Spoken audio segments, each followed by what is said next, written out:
Jeg synes, de kommer tæt på bagved. Boasson Hagen melder sig ud. Han kan ikke. Det bliver Sagan. Peter Sagan.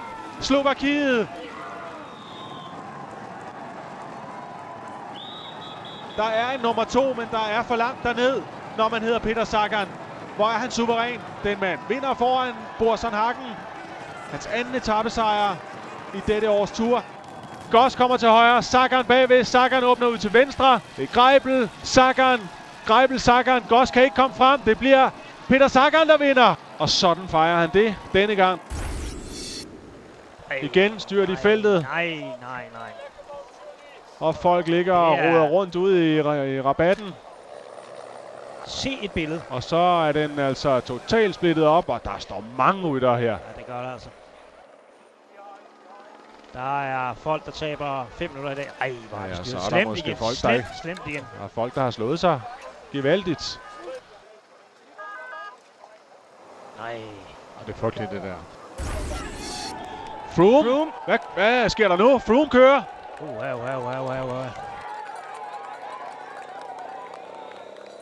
Men der satte de altså Wiggins på det der nummer.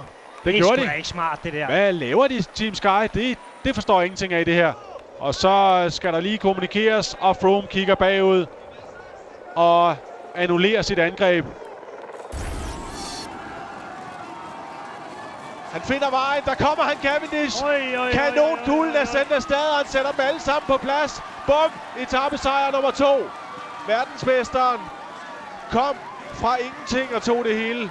Sikke en spurt. Sikke en finish. Det er en af de bedste, vi har set i lang, lang tid.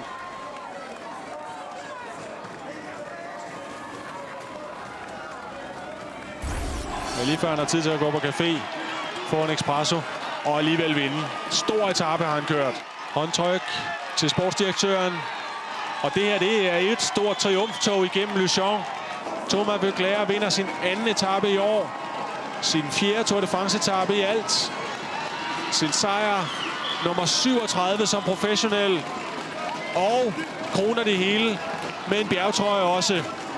Voeckler fra Alsace. Sådan skal det gøres. Wiggins kommer til at sætte det hele på plads nu.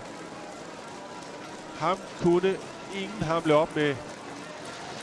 En sejr med eftertryk. En sejr med udråbstegn. Yes. Bradley Wiggins fejrer det med knytnæveslag ud i luften. Den første britiske turvinder nogensinde. Der er den hjemme.